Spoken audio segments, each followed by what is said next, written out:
আমরা আমাদের মুক্ত বাণিজ্য চাই, এই জন্য আমরা রাস্তা অবরোধ করেছি। প্রথম আমরা কারণ বাজার মানববন্ধন করেছিলাম, তারপর ডিবি অফিস ঘেরাও করেছিলাম, তো ওই জন্য ফিচার পার্কে আমরা রাস্তা বন্ধ করেছিলাম।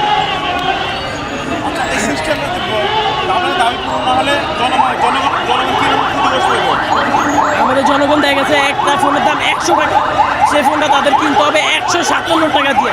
জনগণ এটা কখনোই চায় না। আমাদের হাজারো মানুষের ভিতরে অনেক জনগণ রয়েছে, এই দাবি কোনো সময় জনগণ মানবে না। আর আমরাও কোনো সময় এরকম দাবি আমাদের কাস্টমারকে আমরা কোনো সময় এরকম ফ্যাসিলিটি আমরা দিতে চাই না।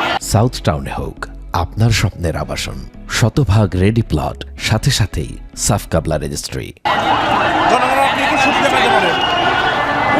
এই যে এরিয়া সিস্টেম এখানে আমার কাছে মনে হয় না জনগণ কোনো সুবিধা পাবে। একটা প্রশাসন বললো আমাকে, ভাই আপনি আন্দোলন করতেছেন, এটা হলে তো ভালোই হয়। আমি বললাম, ভাই আপনি যে বললেন যে এখানে একটা ফোন রেখে যাবেন, সেটা নিরাপত্তা থাকবে।